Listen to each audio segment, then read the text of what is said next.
You more than you believe in you. Blackpreneur.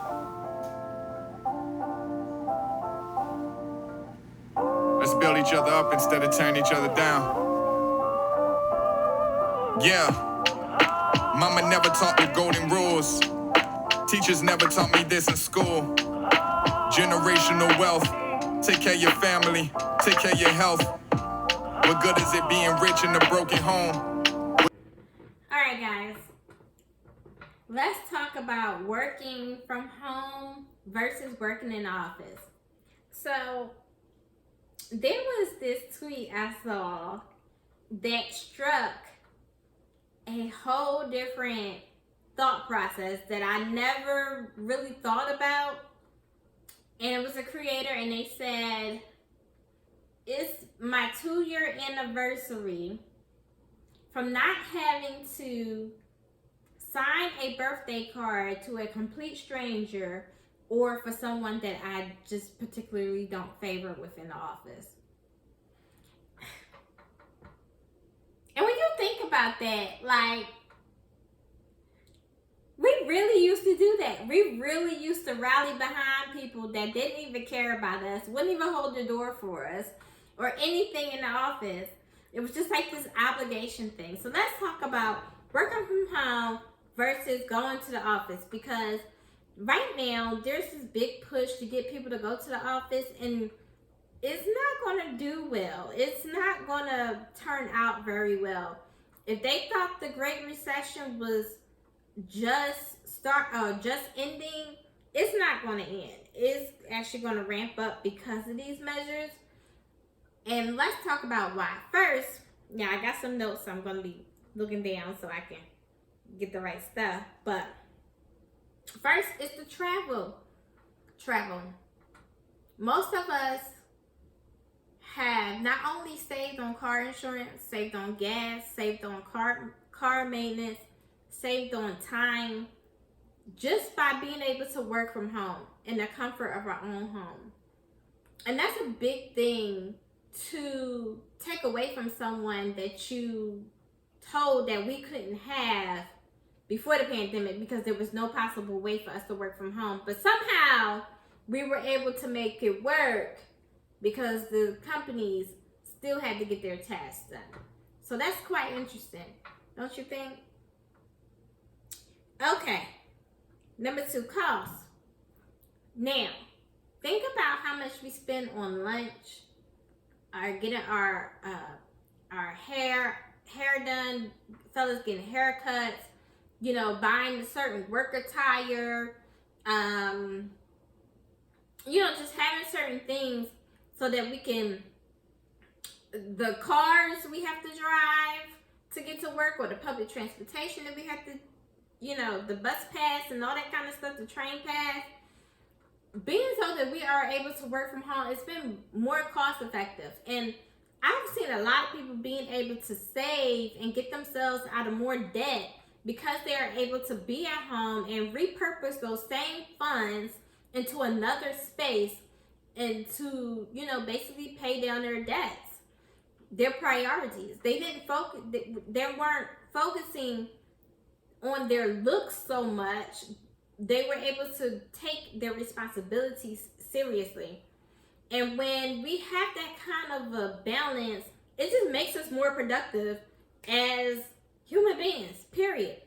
So, cost. So number 3 is our comfortability.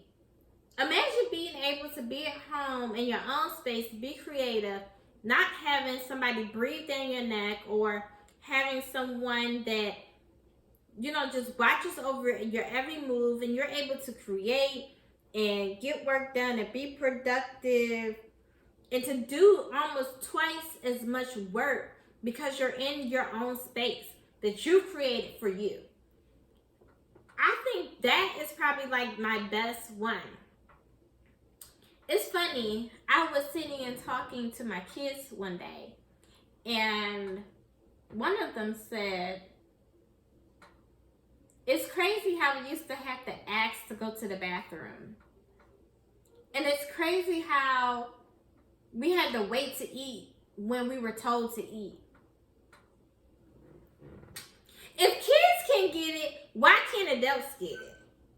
Well, I'm confused. If kids can understand that, why can't adults understand that? Imagine being told when you can take a break, when you can go to the bathroom, when you can change your baby, burp your baby, when you can place a phone call to a loved one, all this kind of stuff in a workplace environment. Who wants that for themselves? I don't know anybody that's willingly saying like, yeah, sign me up today. There's nobody I know that's like that. Okay? Not us all. So I touched on this next one a little bit already. It's productivity. The fact that we're able to get done twice as much with less time. I think that ratio is very important, and companies are saving money. They're saving a lot of money by not having us in the offices.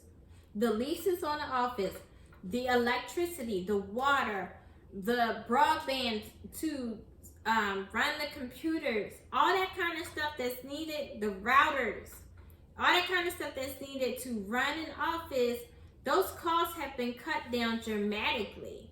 So it's a little confusing as to why they want people to go back to work. But hey, it is what it is. Some people even said that they're lonely at home. I don't think they're necessarily lonely. I just feel like they just don't want to sit with themselves.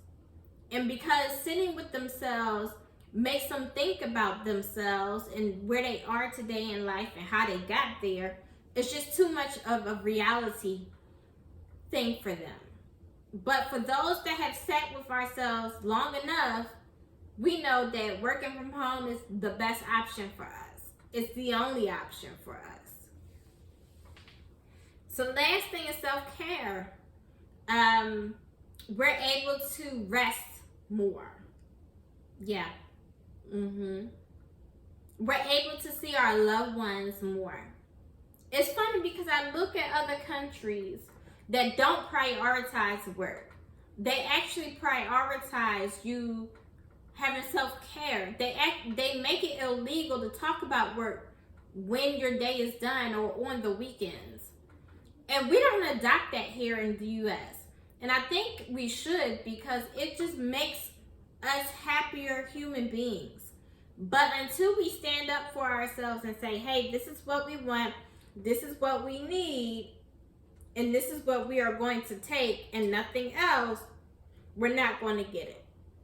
So, you tell me what you feel about working in the office or working at home. Which one works better for you?